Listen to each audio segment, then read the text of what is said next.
محترم ناظرین، السلام علیکم ورحمۃ اللہ وبرکاتہ۔ جیسا کہ آپ حضرات نے سنا ہوگا کہ رمضان المبارک میں جنت کے دروازے کھول دیے جاتے ہیں، جہنم کے دروازے کو بند کر دیے جاتے ہیں اور شرکت شیاطین کو رمضان المبارک میں قید کر دیے جاتے ہیں۔ تو اس کو سمجھنا ہے کہ حقیقت میں قید کر دیے جاتے ہیں۔ اگر قید کر دیے جاتے ہیں تو پھر تراویح کے درمیان پیچھے سے شور و گل کی آواز، باتیں کرنے کی آواز اور مستی کرنے کی آواز یہ کہاں سے آتی ہے؟ یہ کون لوگ ہوتے ہیں؟ یہ تو تراویح کے درمیان کی باتیں ہیں۔ آپ مسجد سے باہر چلے جائیے تراویح کے دوران، وہاں پر کچھ لوگ گیم کھیلتے ہوئے نظر آئیں گے، کچھ لوگ باتیں کرتے ہوئے نظر آئیں گے، کچھ لوگ مستی کرتے ہوئے نظر آئیں گے۔ یہ کون لوگ ہوتے ہیں؟ جب شیاطین کو قید کر دیے جاتے ہیں تو پھر یہ سب شیاطین کہاں سے آتے ہیں؟ تو دراصل بات یہ ہے میرے دوستوں کہ رمضان المبارک میں شیاطین تو قید کر دیے جاتے ہیں، لیکن کچھ لوگ پورے سال جب شیاطین کے نقش قدم پر چل رہے ہوتے ہیں اور پوری ان کی عادت بن جاتی ہے شیاطین کے نقش قدم پر چلنے کی،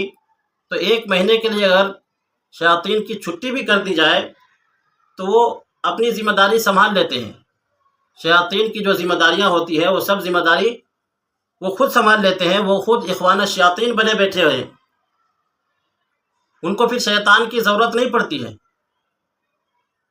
خود وہ ایک دوسرے کو بہکانے کی کوشش کرتے ہیں اور خود تو بہکے ہوئے ہوتے ہی ہیں۔ تو میرے دوستو، یہی شیاطین جن کے نقش قدم پر آج لوگ چل رہے ہیں، جن کے بہکاوے میں آ کر کے دین اور ایمان سے اپنے آپ کو پیچھے دھکیلے ہوئے ہیں، یہی شیطان قیامت کے دن جب ہر چیز کا فیصلہ کر دیا جائے گا، جنتی جنت میں چلے جائیں گے، دوزخی دوزخ میں چلے جائیں گے اور ہر چیز کا گویا کہ فیصلہ کر دیا جائے گا، اس وقت شیطان کہے گا، وہ قرآن کریم میں اس کو بیان کیا گیا ہے، وقال الشیطان لما قضی الامر۔ یہی شیطان جو اس دنیا کے اندر رمضان المبارک میں قید کر دیے جاتے ہیں اور جن کے نقش قدم پر پورے سال لوگ چلتے ہیں، وہی شیطان قیامت کے دن جب ہر چیز کا فیصلہ کر دیا جائے گا قیامت کے بعد، اس وقت وہ شیطان کہے گا جا کر کے، ان اللہ وعدکم وعد الحق ووعدتکم فاخلفتکم، کہ یقیناً اللہ تعالیٰ نے جو تم سے وعدہ کیا تھا وہ سچا وعدہ کیا تھا، اور ووعدتکم فاخلفتکم، اور میں نے جو تم سے وعدہ کیا تھا میں نے اس کی خلاف ورزی کی ہے، میں نے تو سچا وعدہ کیا نہیں تھا۔ میرا کام کیا تھا؟ میرا تو بس اتنا سا کام تھا، وما کان لی علیکم من سلطان الا ان دعوتکم، ہمارے لیے تمہارے اوپر اس سے زیادہ اختیار نہیں تھا، ہمارے لیے بس اتنا سا اختیار تھا کہ میں نے تم کو دعوت دی تھی گناہ کرنے کی، اللہ کی نافرمانی کرنے کی، اور فاستجبتم لی، تم نے اس کو مان لیا، اس دعوت کو قبول کر لیا۔ میرا کام تھا آپ کو کہنا اور آپ نے کر لیا اس کو، اس میں غلطی ہماری کیا ہے؟ تو ہم کسی کو کچھ کہیں گے وہ کر لے گا۔ اب تو سمجھنا چاہیے،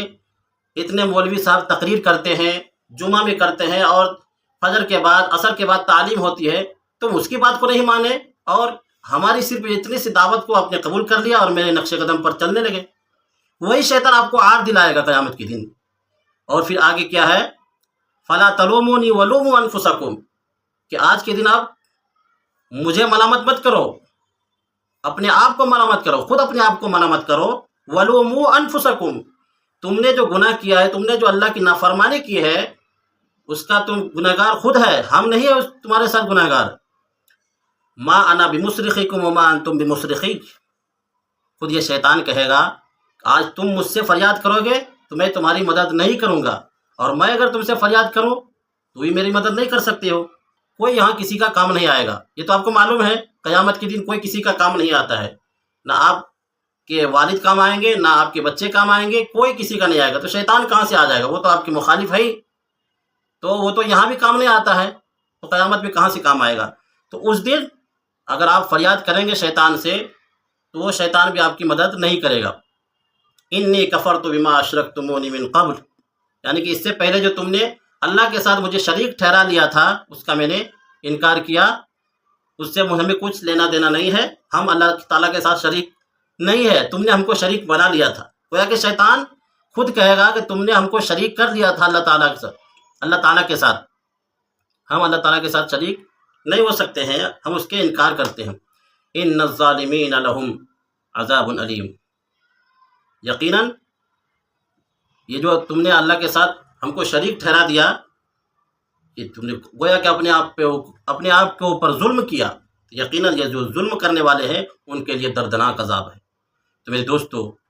یہ جو شیطان کے نقش قدم پر آپ چل رہے ہیں، یہی شیطان آپ کو خود قیامت کے دن آر دلائے گا، شرم دلائے گا کہ مر جاؤ، ڈوب کے مر جاؤ، جو تم نے ہماری بات کو مان لیے۔ تو میرے دوستو، آپ حضرات سے گزارش ہے کہ شیاطین تو قید کر دیے گئے ہیں، لیکن شیطان کے بھائی بنے ہوئے ہیں بہت سارے لوگ۔ تو بھائی بننے سے پرہیز کریں اور رمضان المبارک میں زیادہ سے زیادہ عبادت کرنے کی کوشش کریں، اور اپنے آپ کو جہاں تک ہو سکے عبادت میں لگائیں، روزے میں لگائیں اور تراویح میں لگائیں، اور اپنے آپ کو کھپانے کی کوشش کریں۔ یہ مہینہ جو ہے نیکیوں کے کمانے کا موسم ہے، اگر اس مہینے کے اندر آپ نیکی نہیں کمائیں گے تو پھر کون سا موقع آئے گا جس میں آپ اللہ کے سامنے سر جھکائیں گے، اللہ سے مانگیں گے؟ وہ کون سا دن ہوگا؟